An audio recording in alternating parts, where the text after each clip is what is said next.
Isaías 40, a partir do 27, irmãos, nos diz assim a santa e poderosa palavra de Deus.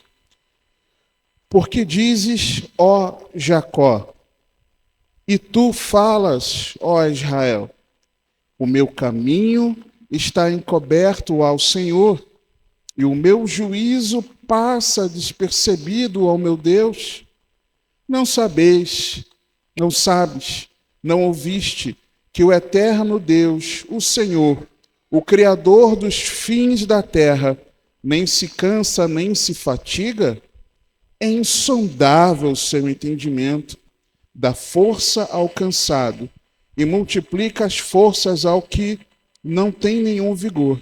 Os jovens se cansarão e se fatigarão, e os moços certamente cairão. Mas parece até que ela está rogando praga, né? Os moços certamente cairão. Mas os que esperam no Senhor renovarão as forças, subirão com asas como águias, correrão e não se cansarão, caminharão e não se fatigarão. Bem, você pode sentar. Quem aqui já acordou cansado antes mesmo de acordar? Aliás, isso tem acontecido comigo direto. Vou nem perguntar se você está cansado. Eu não vou nem perguntar se você está fisicamente cansado, que é normal, dependendo de uma série de circunstâncias. Mas especialmente eu não quero nem perguntar se você está emocionalmente cansado. Ou se você está espiritualmente cansado. Eu só sei que tem gente cansada aqui, porque Deus mandou eu pregar isso. Quem já sentiu a alma dizendo, hoje não dá não, hoje para mim, eu não estou para ninguém. Se você pudesse, de tão cansado que você está no teu emocional, espiritualmente você não está bem, você não ia nem para o seu trabalho, você não ia nem para a escola. Infelizmente, isso acontece também com os pequeninos nos dias de hoje. E a pergunta, ela surge no teu coração, no meu coração, dependendo da circunstância. Até quando? Até quando? E aí, quando a bateria da alma ela está arriada, o que a gente faz? O que fazer quando a nossa alma está cansada? E esse texto aqui, durante um devocional meu, há muitos anos atrás, Deus, o Espírito Santo tem vezes que, para mim, né, minha leitura bíblica, às vezes eu estou só lendo o texto, você extrai um ensinamento geral do texto, mas muitas vezes comigo eu estou lendo, Deus ele abre assim o leque do texto e eu começo a enxergar um monte de verdades ali, né? E comigo, muito tempo atrás, o Senhor me mostrava, me fazia ter atenção a algumas coisas. Primeiro, como Deus renova nossas forças. Segundo, os níveis de força que nós podemos estar. Tem gente que está muito cansado. Tem gente que não está tão cansado assim. As razões pelas quais nós perdemos força. Uma das coisas mais importantes aqui nesse texto. E quem são aqueles que caem? Mas antes de olhar para esses versículos aqui, que nós lemos inicialmente, nós precisamos ler o contexto para entender do que Isaías estava falando aqui. Porque esses versículos que eu li com os irmãos, eles não são desconhecidos nossos. Nós conhecemos esse texto e nos lembramos muitas vezes dele. Mas do que Isaías estava falando aqui é importante a gente ler. O livro de Isaías, você já deve ter ouvido falar, ele é chamado de a Bíblia em miniatura. Por quê? Do capítulo 1 até o capítulo 39, ele tem um ensino que é um ensino que lança luz sobre aquilo que o Antigo Testamento ele vem trazendo de revelação. Juízo, o chamado arrependimento, aquilo que o Antigo Testamento vem trazendo.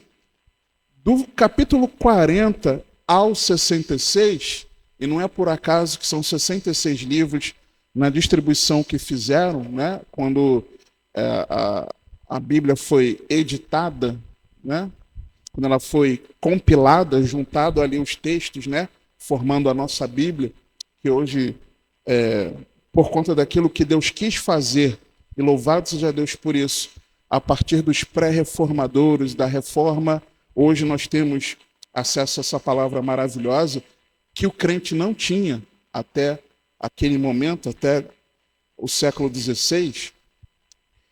E não é à toa que Isaías ele tem também 66 capítulos apontando para aquilo que são os 66 livros da nossa Bíblia.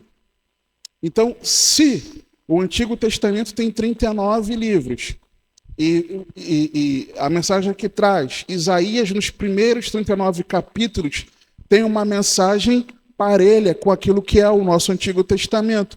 E Isaías, a partir do 40 ao 66, tem aquilo que é a mensagem que nós encontramos no Novo Testamento.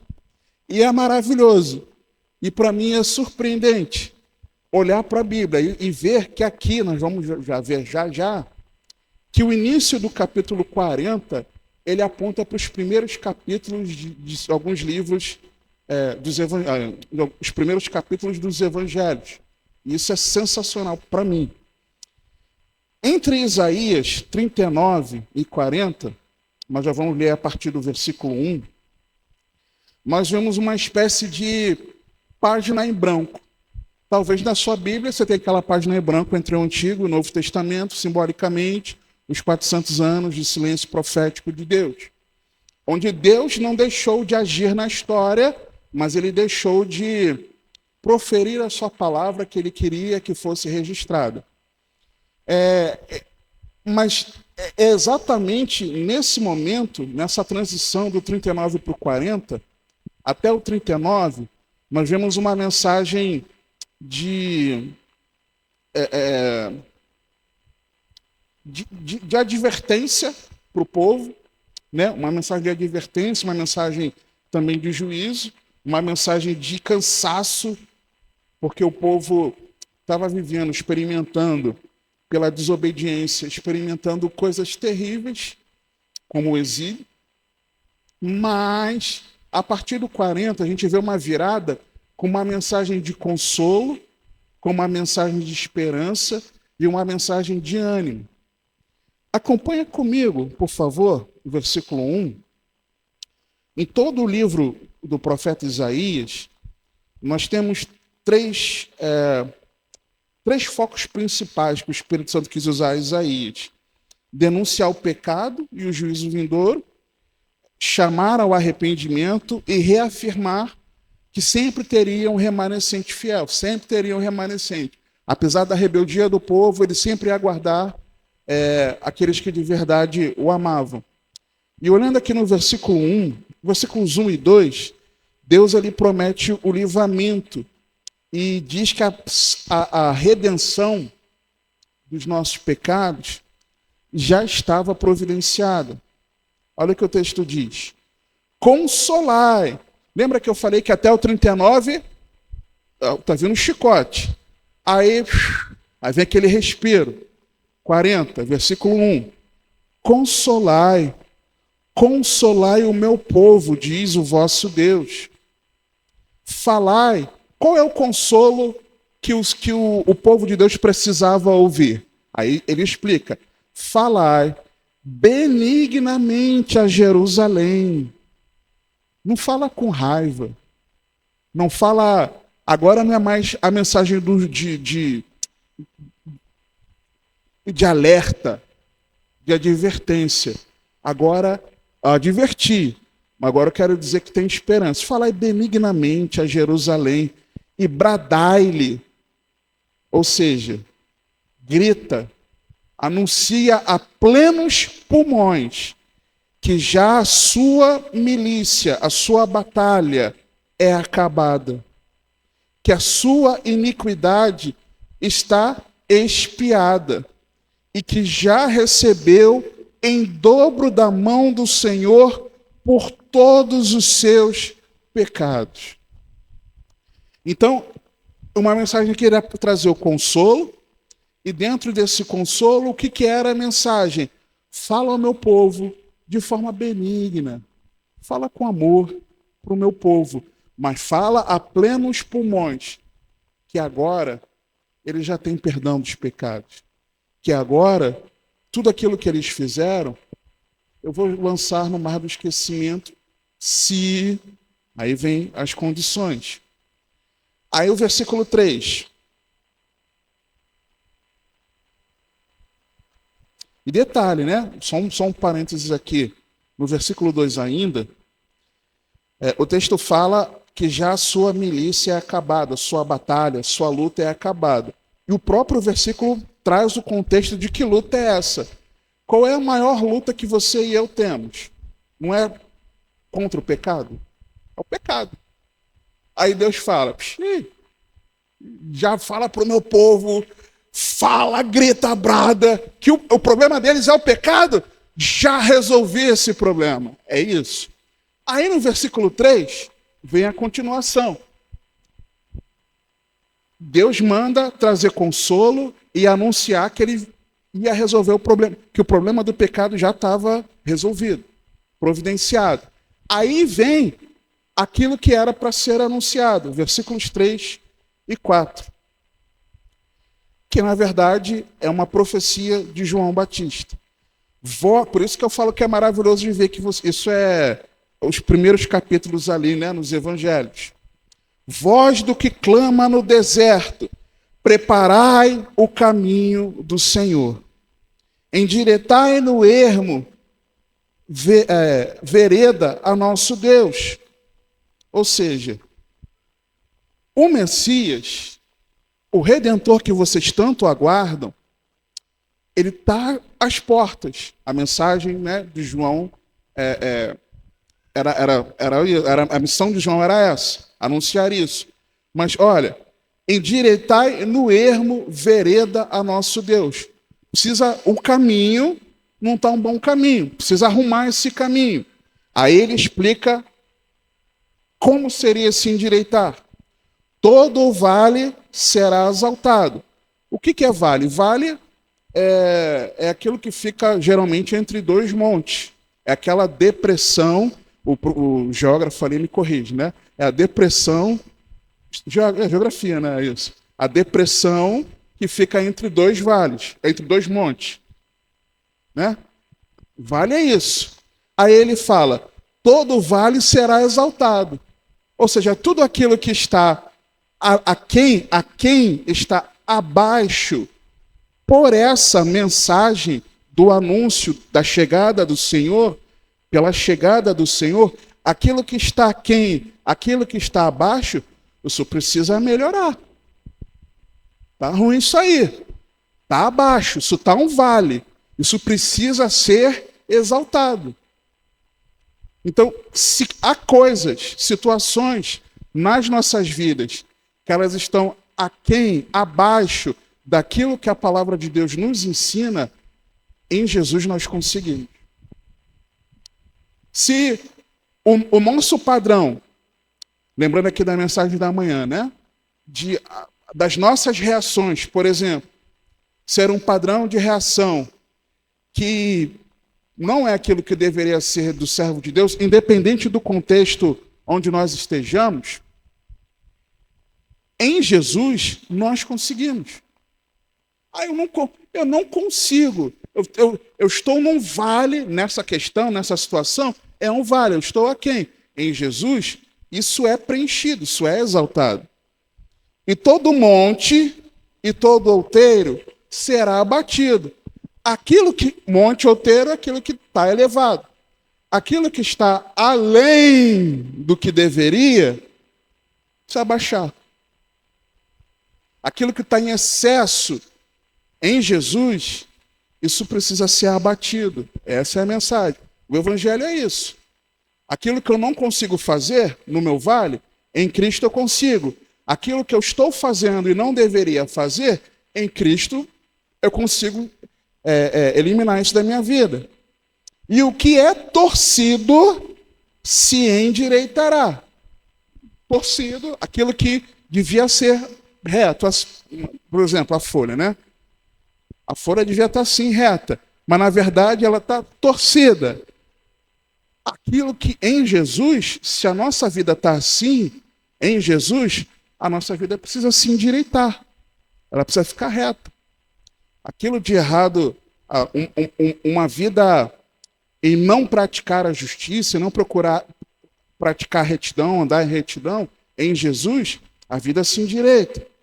E o que é áspero se aplanará. Então é aquilo que é um detalhezinho.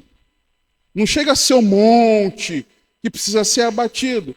Mas o negócio que está meio áspero é aquela, não é um monte, mas aquela pedrinha que está no caminho, que tá, o caminho está meio áspero por causa da pedrinha. Uma coisa é um monte, que tem que ser abatido. Outra coisa é a pedrinha, que às vezes a gente não dá importância. Em Jesus, essa pedrinha também é aplanada. Essa é a mensagem do Evangelho. Jesus veio trazer transformação para a nossa vida. Aí Deus está falando, olha, consola o meu povo, consola o meu povo. Mas fala com jeitinho, não é para falar baixo, fala plenos pulmões, porque eu já resolvi o problema do pecado deles. Mas voz do que clama no deserto, John, faz o seguinte, você precisa pregar. Aquilo que eles estão aquém, precisa buscar, correr atrás em Deus. Aquilo que está em excesso na vida deles, precisa ser abatido. Aquilo que está torcido, está torto na vida deles, precisa ser endireitado. E até aquilo que só está ásperozinho, a pedrinha no caminho, tem que aplanar isso aí também. Essa era a mensagem. Era isso que João pregava. E aí continua, versículo 5. E a glória do Senhor se manifestará, e toda a carne juntamente a verá. Isso é maravilhoso, gente. Pois a boca do Senhor o disse. O próprio verbo, o próprio Senhor se manifestou e a carne, toda a carne ali viu a Jesus. Uma voz diz, clama. E alguém disse, que hei de clamar? Ou seja, Deus anunciou que deveria se clamar. Aí se pergunta, o que eu vou clamar? Eu aqui contextualizando, nós sabemos que essa profecia de voz que clama no deserto é João o Batista, ok? Então, se o versículo está dizendo aqui, uma voz diz clama, quem falou para clamar? Deus. Então, uma voz, a voz do Espírito Santo chamando João, Deus chamando João, João, clama. Aí, se alguém disse que é de clamar, está falando de João. É como se fosse João, após Deus chamar ele para o ministério. Senhor, o que eu vou clamar? Legal, o Senhor me chamou. Eu entendi, é incontestável. Eu não quero conluio. Ele era da linha sacerdotal, né, filho de sacerdote.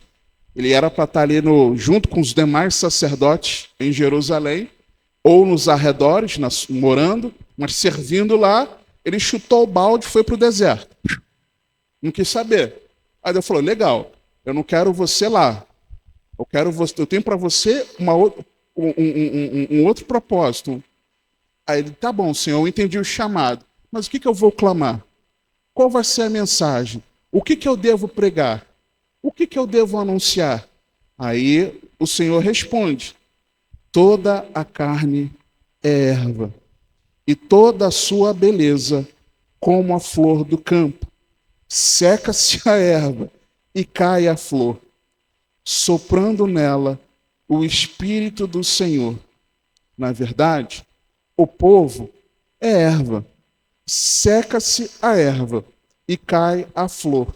Porém, a palavra de nosso Deus subsiste eternamente. O que era para ser anunciado? O Evangelho. A vida é breve, mas a palavra que permanece eternamente, ela anuncia a vida eterna em Cristo Jesus. Esse era o consolo para o povo. Consola o meu povo com a mensagem do Evangelho.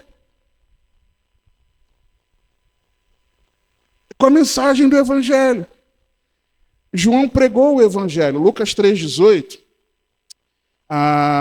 No contexto aqui, de até Lucas mencionando, né, voz de clama no deserto, apontando que a profecia era sobre ele. Aí no versículo 18, e assim, ele dizendo lá, chamando lá os fariseus, né, os religiosos, de raça de víboras, né, aquela mensagem forte dele, mostrando aos soldados a autoridade física, né, policial, vamos dizer assim, da época, que eles não deveriam largar a espada, mas apenas agirem com amor,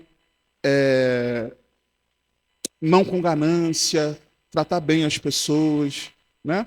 Depois de toda essa orientação do fruto digno de arrependimento, aí o texto fala, e assim, admoestando-os muitas outras coisas, também anunciava o Evangelho ao povo. Então a própria palavra de Deus está dizendo que essa mensagem desses versículos iniciais aqui, de Isaías 40, é a mensagem do Evangelho. Era isso que João deveria anunciar. Então o consolo para o povo de Deus, cansado, aprisionado, ela vem a partir da mensagem do Evangelho. Todo mundo comigo? Amém? Seguindo. 1 Pedro 1, 23 a 25. Sendo de novo gerados, não de semente, depois de dizer que nós fomos comprados pelo precioso sangue de Jesus, não pela tradição que herdamos dos homens. 1 Pedro 1, 23 a 25. Sendo de novo gerados, não de semente corruptível, mas da incorruptível, pela palavra de Deus, viva e que permanece para sempre. Porque toda a carne é como a erva, e toda a glória do homem como a flor da erva. Secou-se a erva e caiu a flor, mas a palavra do Senhor permanece para sempre. E detalhe, aqui está reafirmando que isso de Isaías 40 é o Evangelho, porque ele fala, e esta é a palavra que entre vós foi evangelizada. Versículo 9 de Isaías 40. Tu, ó Sião, nós vamos ver aqui que esse evangelho ele precisa ser anunciado, de que o Senhor veio, o reino já havia chegado em Cristo, mas ainda não foi consumado. Tu, ó Sião, que anuncias boas novas, sobe ao monte alto. Tu, ó Jerusalém, que anuncias boas novas, levanta a tua voz fortemente. Levanta, não temas, e diz às cidades de Judá, eis aqui está o vosso Deus. É Deus nos chamando, nos convocando para nós, onde Deus nos plantou, nós abrirmos os nossos lábios e proclamarmos a poderosa mensagem do Evangelho, a mensagem da salvação para todo o poder de Deus, para todo aquele que nele crê. Deus nos chama a isso. Primeiro, proclama para o meu povo. Aí ele fala agora, não está falando mais agora com o profeta João o Batista. Agora ele está falando com o povo. Sião é um símbolo para o povo de Deus. Tu, ó Sião, já que você ouviu a mensagem do Evangelho, já que você foi confrontado de que obrigado, Espírito Santo, que o vale ele está baixo e precisa ser completado, de que o que está em excesso tem que ser abatido, de que o que está torto tem que ser endireitado, de que as pedrinhas têm que ser aplainadas, já que vocês entenderam que a vida é breve, que a poderosa mensagem do Evangelho está à disposição de todo aquele que em Cristo crê, já que vocês foram consolados por essa verdade. Ó céu, preste atenção, proclama essa verdade. É isso que Deus está falando. Eis que o Senhor, versículo 10 e 11, Cristo, ele voltará com poder para governar as nações. Jesus veio manso, tranquilo, sem abrir o pio, sem abrir a boca, sem questionar, sem se defender. Mas ele voltará, não como um cordeiro que morreu para nos salvar, mas como um leão, poderoso. Mateus 24, para governar as nações e nos resgatar. Aí o texto fala: e eis que o Senhor Deus virá com poder e seu braço dominará por ele. Uma pausa. Até o versículo 9, nós compreendemos que já aconteceu. Já aconteceu, Jesus já veio. A voz que clamava no deserto devia anunciar a vinda do Senhor. Ele já veio, está anunciado. A partir do 10, o 9 manda a gente anunciar. E o 10 está falando que eis que o Senhor Deus virá com poder e seu braço dominará por ele. O Senhor veio e dominou pela força do seu poder? Ainda não. Então aqui é algo que ainda vai acontecer. E é aqui que entra a igreja também. Aqui unicamente a igreja. O povo, antes da vinda de Cristo, não poderia ter poderia ter essa expectativa, mas não era para eles. Isso aqui é exclusivamente para nós, após o Verbo ter encarnado, morrido no nosso lugar por nossos pecados, ressuscitado ao terceiro dia, subido aos céus e está lá à destra de Deus intercedendo por mim e por você pelos nossos tropeços. E voltará em breve para governar as nações. Aí continua. Eis que o seu galardão está com ele, e o seu salário diante da sua face. Ou seja, é interessante. Ele fala que tem o galardão e tem o salário. Galardão é o prêmio que nós temos em Jesus. Que a igreja tem, que o crente em Jesus tem em Jesus. Não é a salvação. Mas o prêmio, que eu não sei o que é, cada um vai receber de um jeito, conforme aquilo que fez aqui, né? Vai receber. Aí ele fala, eu também tenho salário. Ou seja, implicitamente eu também tenho a punição. Eu tenho, salário deveria ser, né, o pagamento justo por um trabalho, por obras que foram feitas. O galardão é o prêmio. E o salário é o pagamento justo pelas obras que o ser humano vive aqui na terra sem Deus. Ele está falando, eu vou retribuir justamente. O meu povo, eu vou galardoar. Mas quando eu vier, eu também tenho um salário. E esse salário, ele é justo. 11. Como o pastor apacentará o seu rebanho? Inclusive, Apocalipse declara que de todo olho, toda lágrima ele enxugará, né? O nosso pastor, lá em Apocalipse. Entre os seus braços, recolherá os cordeirinhos. E é interessante aqui que cordeirinho é o novinho na fé. Sabe o novinho na fé, aquele que entregou a vida a Jesus recentemente? Deus está cuidando da sua vida. E os levará no seu regaço. As que amamentam, ou seja, os que cuidam dos outros irmãos, as ovelhas que amamentam, ou seja, as que cuidam dos seus irmãos, né? Guiará suavemente. Então Deus está falando aqui que vai apacentar, pastorear o seu povo, tanto aqueles que na época forem os novos na fé, como aqueles que já forem mais maduros, já estiverem cuidando de outros irmãos. É o que ele está falando aqui. Então, 10 e 11. Do 12 ao 26, e eu não vou ler todos os versículos, mas alguns, nós vamos ver a majestade do Senhor, ela é incomparável às nações. 12.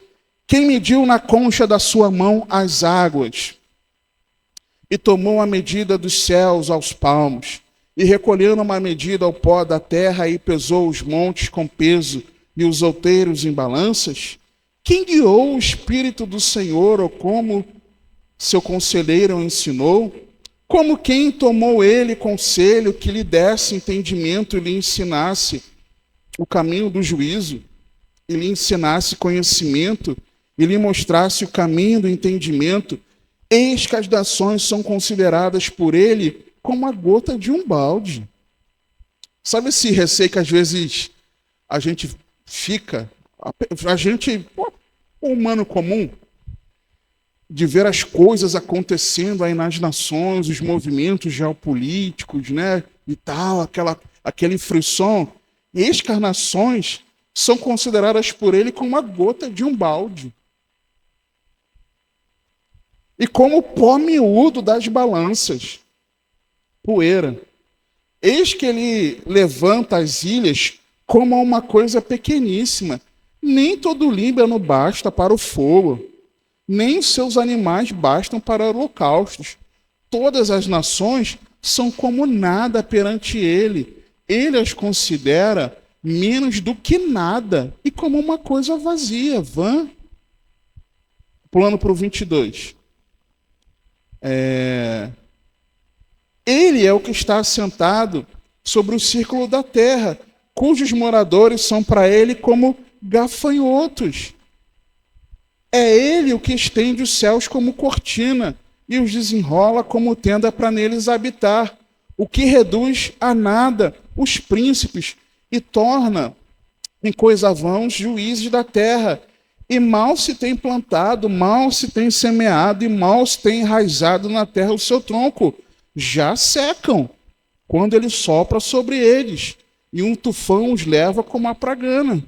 A quem, pois, me farei semelhante para que eu lhe seja igual? Diz o santo. Ou seja, a quem eu vou me comparar? Os impérios, os poderes do mundo, as grandes autoridades, quem são eles diante de mim? Mas Deus, o Senhor não está vendo o que está acontecendo no mundo? Deus, olha como é que está o nosso Brasil. O que são as nações para mim? Eles não são a gota de um balde, eles são a poeira da balança. Eles não são nem um gafanhotinho diante de mim. É isso que Deus está falando. Levantai, 26, ao alto os vossos olhos. Levantai ao alto os vossos olhos e vede quem criou estas coisas. Foi aquele que faz sair o exército delas segundo o seu número. Ele as chama a todas pelos seus nomes, por causa da grandeza das suas forças. E porquanto é forte em poder, nenhuma delas faltará. Anuncie, voz do que clama no deserto, proclama a mensagem do evangelho, consola o meu povo com essa mensagem, prega essa mensagem. Povo, recebeu essa mensagem? Compartilha essa mensagem. Mas Jesus virá. Jesus virá e ele vai governar sobre as nações. O que são as nações? Nada. O que são as autoridades no Brasil diante de Deus? Nada. O que é o poder do crime na nossa cidade diante de Deus? Nada. Nada, nada, nada e nada. Levantai os vossos olhos. Olhem para aquele que criou todas as coisas. Então, o que Deus está falando aqui? Recebeu o evangelho? Está compartilhando? Jesus está voltando. Esse é o momento aqui. Aguardando o retorno de Jesus. Ele vai voltar. E tudo isso que tem acontecido nas nações, diante de Deus isso não é nada. Ao invés de ficar preocupado, olhando para as nações, levanta os olhos. Aguarda a vinda do Senhor. Olha para aquele que criou todas estas coisas. Aí o 27 vem. Por que vocês falam, povo de Deus?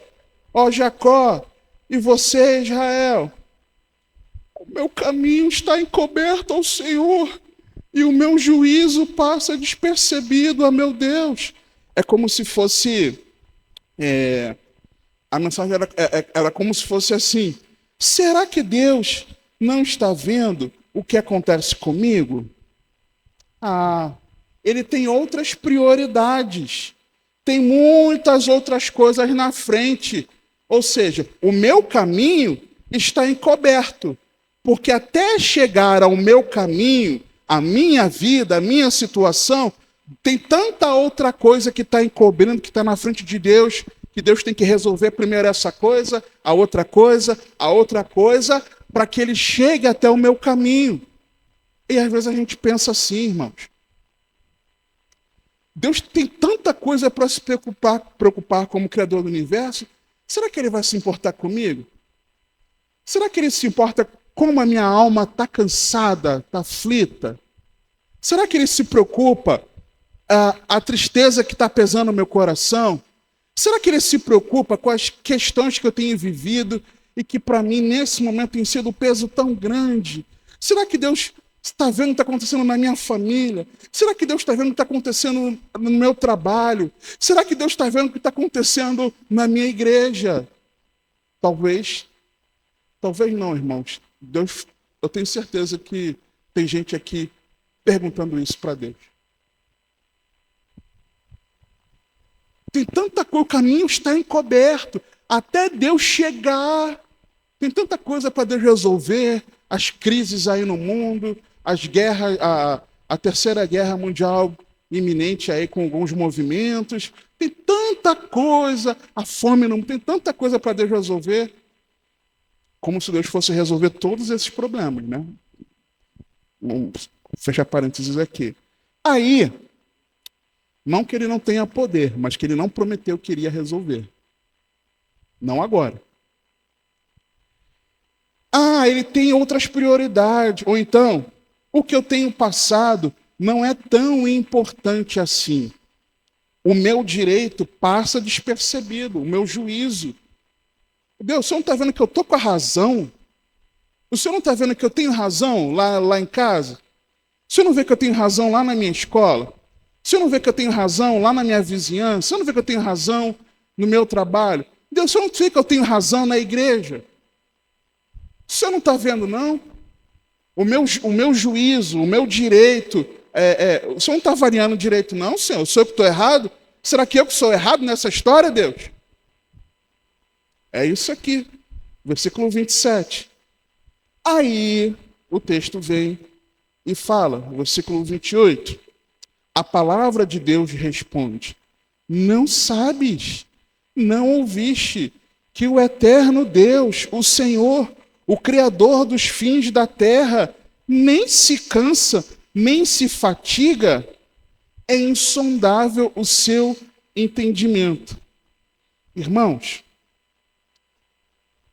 olha, isso aqui é sensacional, porque o texto não está apenas falando de que Deus não se cansa. Tem um contexto aqui. Deus não se cansa de fazer o quê? Não é escola bíblica não, mas se você pescar no texto pode falar. O que Deus está falando pela sua palavra, através de Isaías, de que ele não se cansa? No versículo 27, vem a queixa do povo a respeito das coisas que têm acontecido por meio das nações, aquilo que eles estavam sofrendo.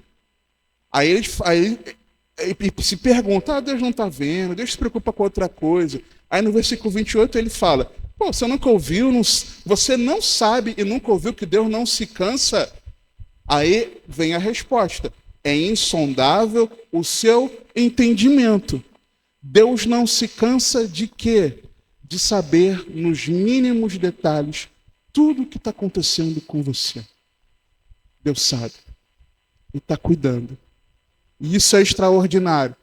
Porque em meio a todo o turbilhão que nós estamos vivendo, em meio a toda a problemática que tem na nossa vida particular, na nossa vida de gonçalense, de fluminense, e aqui eu estou falando do Estado, né?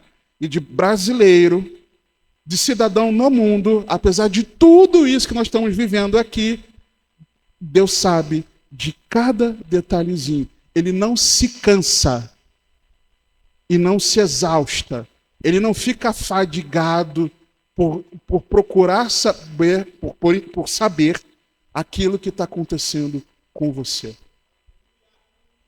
Às vezes coisas que você não fala nem com a tua esposa, com o seu marido, está no íntimo do seu coração. Deus, ele não se cansa de saber o que está acontecendo com você. Adolescentes, crianças, coisas que vocês não abrem a boca para falar com os pais. Deus sabe o que está acontecendo no íntimo do coração de vocês. Ele não se cansa.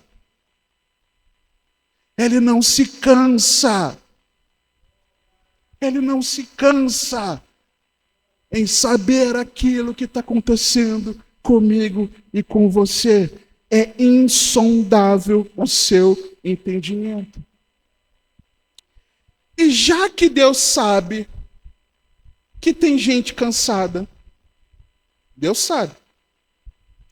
Já que Deus sabe que tem gente cansada, já que Ele é incansável em conhecer tudo nos mínimos detalhes, e Ele sabe que você não está bem, Ele sendo o Deus Criador eterno, que tudo vê, que sabe que você está cansado, que sabe o quanto você já tentou, quanto você já conversou, quanto você já orou e tem orado, o quanto que você tem chorado, já que diante de tudo isso, e Ele sabe que você está cansado, como então Deus ele renova as nossas forças? O versículo 29, a partir do 29, nós vemos aqui algumas coisas importantes. Isaías revela que Deus ele age de maneira diferente com cada um, dependendo do nível de cansaço de cada um. Cada um é de um jeito. Aí o texto distingue duas ações dessas. Primeira, é quando você está com o seu nível de bateria, de força, a bateria da sua alma está no nível crítico. Versículo 29, parte A. Da força ao cansado. Se Deus ele dá força ao cansado, é porque o cansado está com força ou está sem força? Sem força. É um nível crítico. Não há força. Não há força. É como um celular com a bateria zerada. Não tem energia nenhuma. Não dá. Deus ele restaura aquele que está sem força alguma. E esse é o momento em que nós precisamos de uma refeição completa, de forma urgente, da graça de Deus. É aquela hora que é assim, Deus, ou se eu faço alguma coisa, eu nem sei. É aquela hora que não tem força alguma.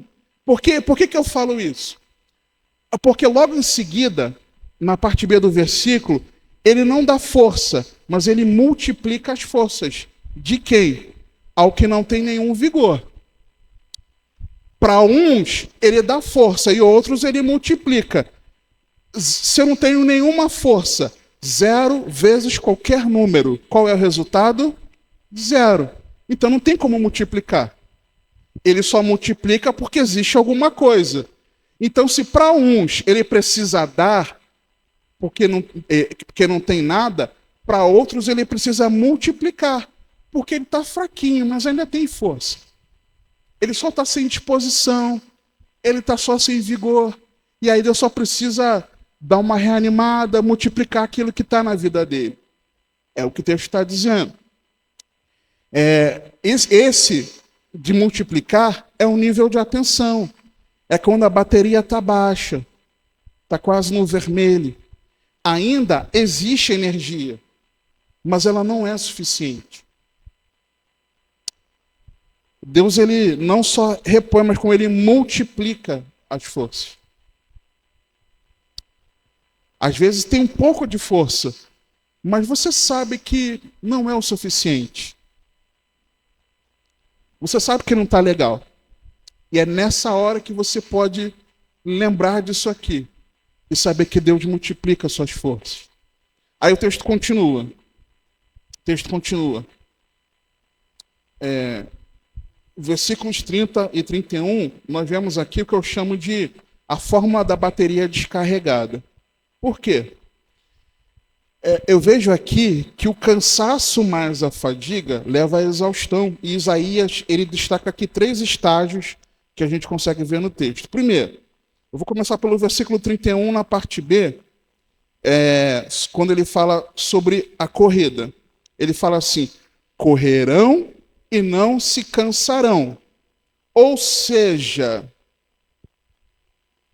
se ele fala que vai dar força a quem não tem e multiplicar para aquele que tem pouca, e ele está falando assim, olha, agora, depois que eu recarregar a bateria, depois que eu dar um up, depois que eu te colocar para cima, você vai correr e não vai se cansar.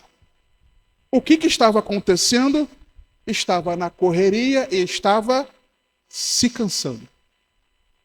Essa é uma das razões do nosso cansaço. A correria. A correria. Correr, ele representa aqui a correria do nosso dia a dia. A enxurrada de atividades, de compromissos, de urgências, de agendas. E no corre-corre da vida, aquilo que Tom estava falando no louvor. Você não é obrigado a orar e meditar na palavra para ser salvo. Mas já que você é salvo, para que você se mantenha salvo, você precisa orar e meditar na palavra. E congregar, por exemplo, também. Se você não praticar suas disciplinas espirituais e se deixar levar pela correria do dia a dia, o que vai acontecer com você? Vai correr e vai se cansar. Como é que Deus vai renovar nossa bateria? Se não for por meio da nossa vida de oração e da meditação na palavra. Não tem piripimpim, irmãos. Então, se a correria do dia a dia está nos levando, é sinal de que eu não estou encontrando espaço para ser reanimado em Deus. Só que Deus, ele promete, correrão e não se cansarão. Por quê? Se você e eu estamos ligadinhos com o Senhor, focados na palavra, numa vida de oração, Deus vai nos instruir como nós lidarmos com a diversidade das atividades na dinâmica da nossa vida ou não vai? Deus não dá sabedoria? Faz assim com o filho, faz assim com o marido, com a esposa, resolve essa questão assim no trabalho, age com essa atitude lá com os seus irmãos, como igreja, faz isso, faz aquilo outro. Você vai saber administrar a demanda da sua vida. Mas se você se afasta de Deus, você e eu ficamos mais cansados. Você está entendendo? É isso. Eu vou correr e não vou me cansar quando eu estiver sempre ali renovando a carga da bateria no Senhor. Então eu vou correr, não vai continuar cuidando da família, tendo que trabalhar, estudar, continua a mesma coisa. Mas como que eu não vou me cansar? Se eu estiver me renovando no Senhor. Aliás, o versículo fala até não renovar, mas o esperando no Senhor. Segundo, né? Ou seja, sem esperar no Senhor, o ritmo nos consome, na correria. Segundo, na parte C do versículo 31 também, quando ele fala, caminharão e não se fatigarão. Uma coisa é correr, outra coisa é caminhar. Concorda comigo? Às vezes você está na correria, mas às vezes não é a correria. Às vezes você está sabendo lidar bem com as demandas da vida e você não está correndo.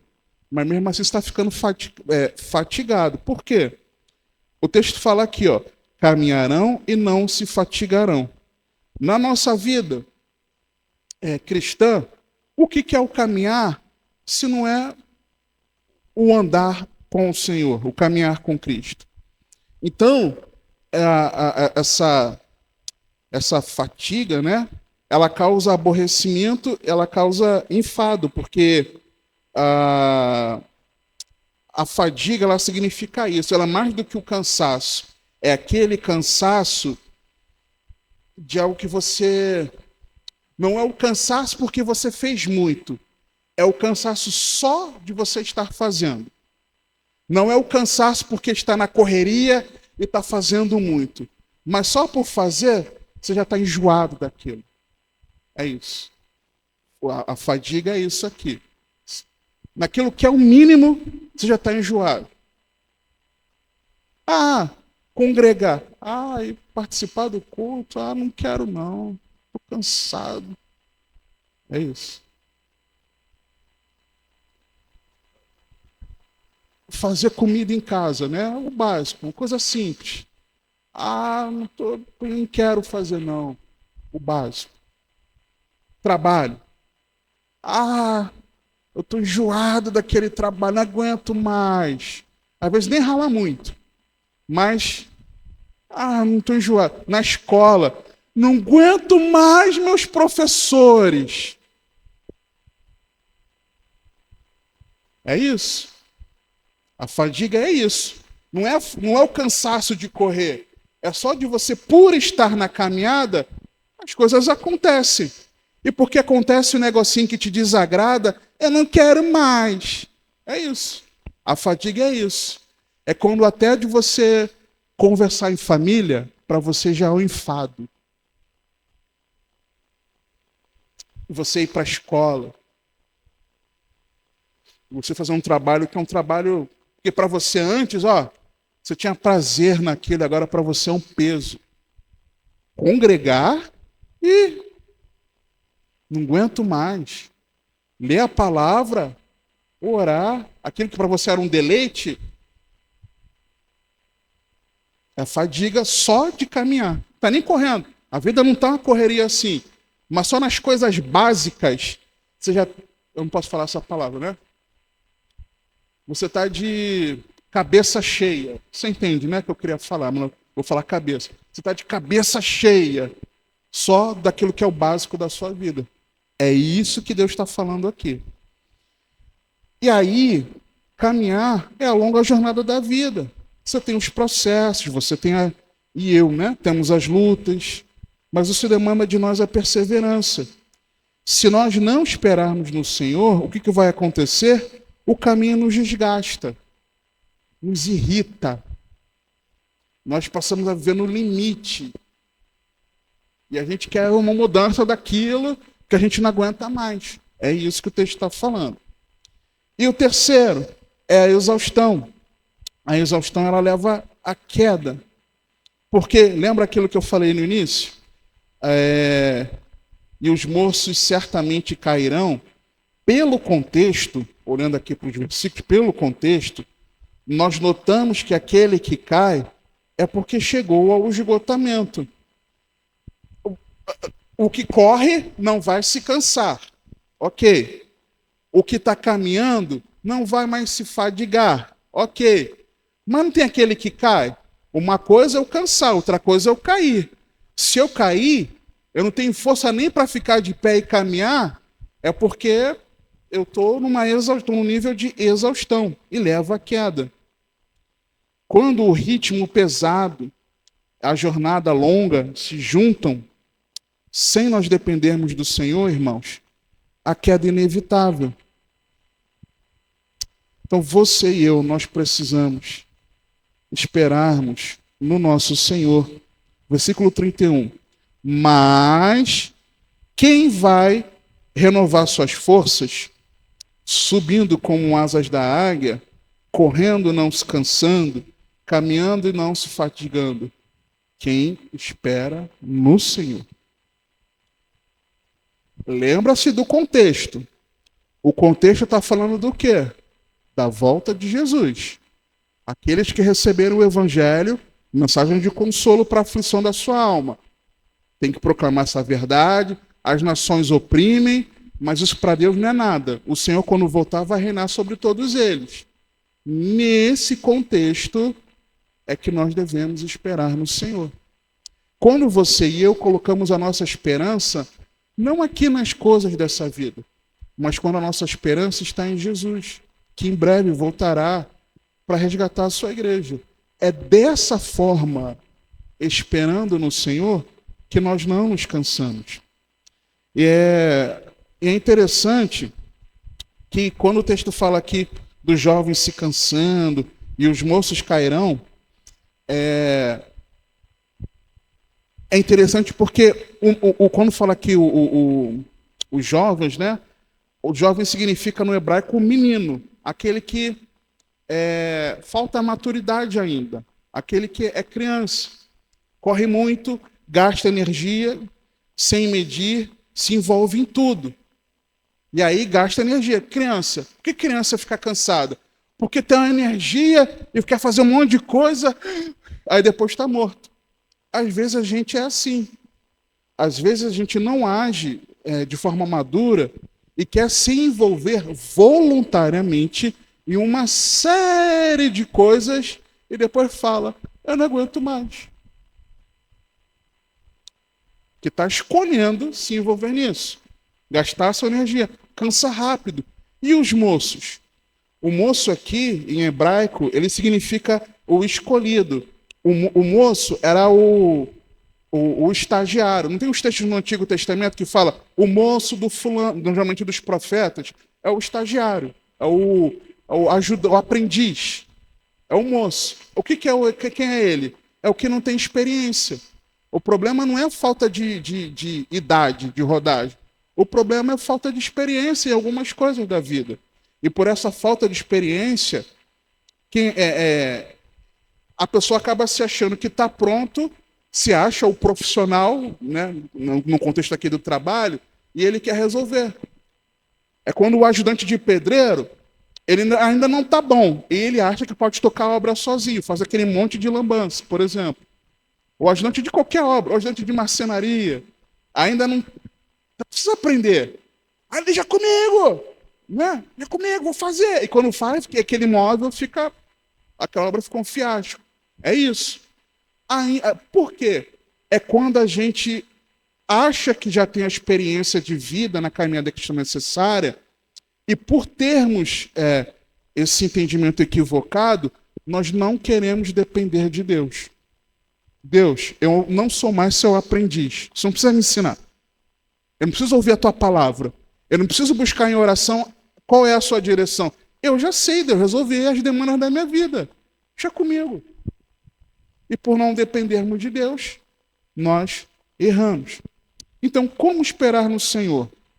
Se a resposta é esperar no Senhor, o texto diz aqui, né? Mas os que esperam no Senhor, como esperar no Senhor? Primeiro, Salmo 62, versículo 5, é depositando nele toda a nossa esperança. Ó minha alma, espera somente em Deus, porque dele vem a minha esperança. A nossa esperança não são o resultado que a gente almeja, mas a nossa esperança é uma pessoa que controla o resultado. Então, se a gente colocar a expectativa no resultado, a gente vai se cansar. Vocês estão entendendo? Deus está falando. Se a nossa expectativa está na pessoa, que é a nossa esperança da glória, a gente descansa. E às vezes a gente fica naquela correria, naquela função de que tem que resolver, fazer de um jeito, fazer do outro, porque a gente está focado no resultado, mas a gente não está focado em Deus. A gente espera que na nossa casa, não, porque o meu marido, o meu filho, vai ser desse jeito e vai acontecer. E a gente não descansa em Deus. Às vezes está com um cliente que você está ali namorando, né, para vender, para fazer uma venda, uma negociação, e você coloca o teu foco, quando aquele negócio ali sair, aquele projeto, vai ser uma bênção. E aí a coisa não anda, não flui, aí você fica aflito. Meu Deus, não sai. Aí dá problema na documentação, dá problema em um monte de coisa, dá problema naquilo outro. Por quê? Porque a gente está com foco no resultado e não na pessoa, que é a nossa esperança. Oh, minha alma! O salmista está falando com ele. Espera somente em Deus. É dele, porque dele vem a minha esperança. Isso é esperar no Senhor. Outro, como eu espero no Senhor? Confiando no seu trabalho através das tribulações. Paulo, escrevendo aos Romanos, ele fala o seguinte, capítulo 5, versos 3 a 5. E não somente isto, mas também nos gloriamos nas tribulações. Parece até maluco, né? Se gloriando na tribulação. Sabendo que a tribulação... Mas por que ele se gloria? Porque ele sabia de algo precioso. A tribulação produz paciência. E a paciência, a experiência. Em algumas versões, o caráter aprovado. E a experiência, a esperança. E a esperança não traz confusão, porquanto o amor de Deus está derramado em nossos corações pelo Espírito Santo que nos foi dado. Como eu renovo as minhas forças esperando no Senhor? Quando eu confio que em meio aos problemas que eu passo na vida, Deus está trabalhando na minha vida. Aí eu descanso o coração. Outro. Salmo 27, 14. A gente precisa entender, irmãos, que a tribulação não é que Deus está de mal com a gente. É que Deus permite, até envia algumas tribulações para a gente, porque Deus quer trazer para cada um de nós uma esperança mais forte, conforme cada um de nós precisa. É isso que a gente não pega. Ter bom ânimo e deixar o coração ser fortalecido por ele. Salmo 27, 14. Espera no Senhor. Anima-te. Ou seja, não é para esperar no Senhor e ficar desanimado. Não, anima-te. E ele fortalecerá o teu coração. Espera, pois, no Senhor. Se anima. Espera no Senhor com alegria. Quem espera no Senhor, ele não paralisa, mas levanta a cabeça e prossegue, segue em frente. Outras, como esperar no Senhor? Confiando que ele ouve o nosso clamor. Fala a verdade, tem vezes que você ora e às vezes você ora achando que Deus não está te ouvindo. Se isso nunca aconteceu com você, eu não sei. Comigo já aconteceu várias vezes. Muitas vezes. Pô, acho que Deus não está me ouvindo, não. A gente não confia que Deus está ouvindo o nosso clamor. Salmo 41. Esperei com paciência no Senhor, e ele se inclinou para mim e ouviu o meu clamor. Mas a gente acha que Deus não nos ouve quando clamamos. Aí eu pergunto, será que existe alguma lágrima que você tenha derramado ou que você derrame na sua vida que Deus não se incline para ver? É impossível. Ele não se cansa de saber os mínimos detalhes que você está passando. Outro, eu espero no Senhor sendo paciente como o agricultor que aguarda o fruto. Tiago 5, 7, 8. Olha, uma das mensagens que muito me marcaram aqui várias, né? Várias. Na nossa igreja foi uma que Cleiton pregou em 2021. Paciência, nesse texto aqui de Tiago. Pô, aquele dia, uma quarta-feira, eu estava precisando. Estava com raiva do mundo, eu estava com raiva dos pastores. Eu pedi, não sei se vocês lembram, eu pedi perdão depois do culto, pedi perdão a ele, pedi perdão ao pastor Alan. Fui pedindo perdão, estava com raiva, eu precisava de paciência. Tiago 5, 7, 8. Sede, pois, irmãos, pacientes até a vinda do Senhor. Eis que o lavrador espera o precioso fruto da terra, aguardando com paciência até que receba a chuva temporã e serôdia. A chuva temporã e serôdia, a primeira chuva era de uma estação, agora não me esqueci qual, no início do plantio. E a serôdia é aquela já pertinho da colheita. Ele tinha que esperar do plantio até a colheita. Esse aqui é o exemplo. Ou seja, não tem que fazer, só tem que esperar. Não plantou? Não está plantado? Não está sendo... Deixa a chuva regar e espera. É isso. Então, só que essa espera aqui, ela envolve trabalho. Porque qual é o exemplo? É o exemplo do lavrador. É uma espera de um trabalho. Paciência e confiança em Deus. Outro, eu espero no Senhor quando eu confio no seu cuidado ativo e contínuo. Isaías 64:4. Porque desde a antiguidade não se ouviu, nem com os ouvidos se percebeu. E esse texto fala também da volta de Jesus, Isaías 64. Nem com os olhos se viu um Deus além de ti que trabalha para aquele que nele espera.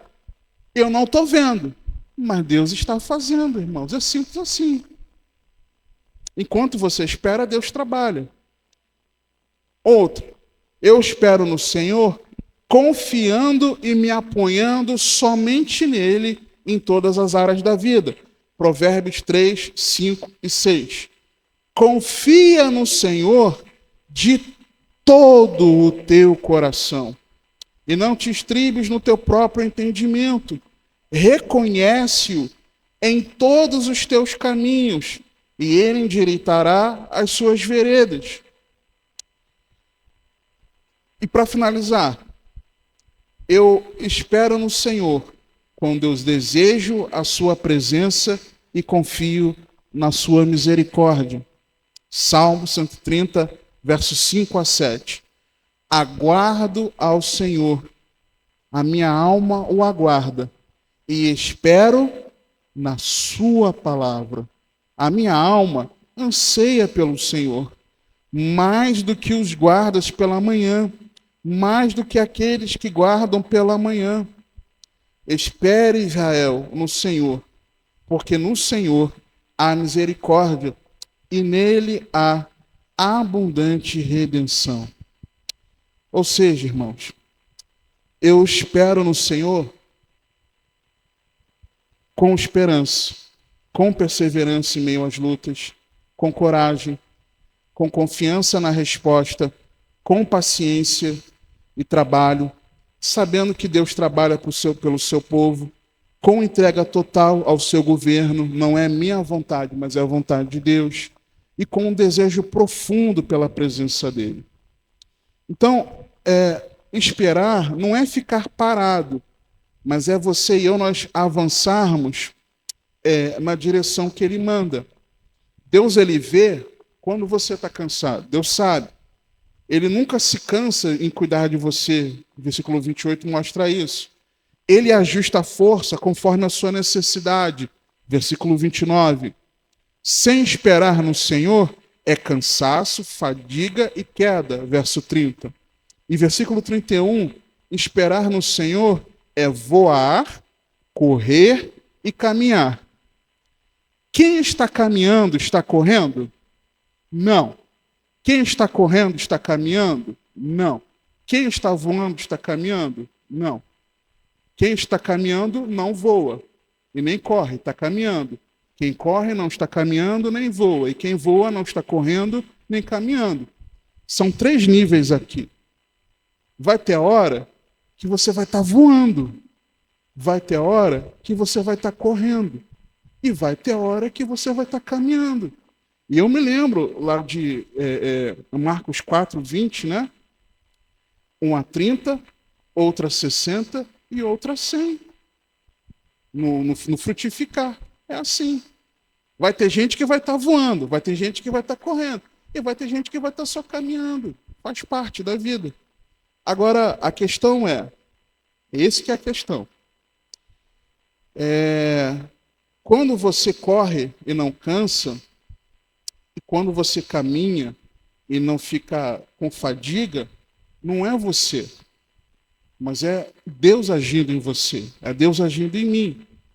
Então, quando todas as nossas forças acabam, é quando as dele estão apenas começando, é quando ele recarrega.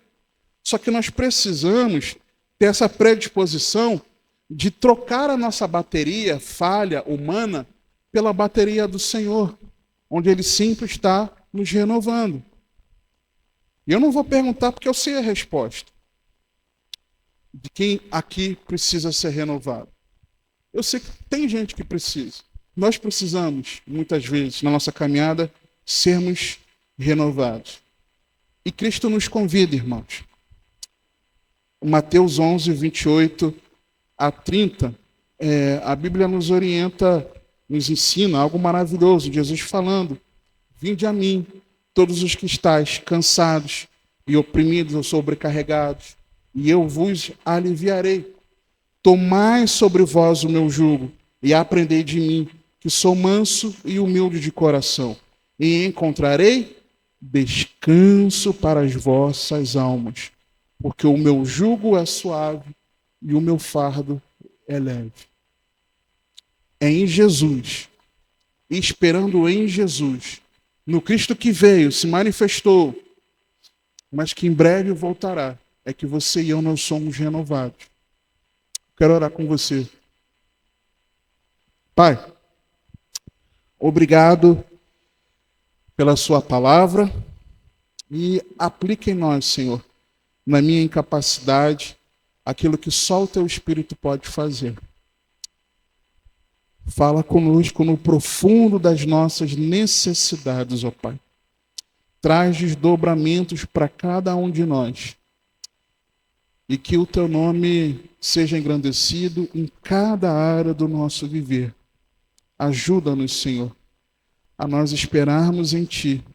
E assim em Ti, nós podermos voar como águia, corrermos e não nos cansarmos, caminharmos e não nos fadigarmos, Senhor. Nos ajuda, por favor. Nós oramos gratos a Ti, em Cristo Jesus, nosso Senhor.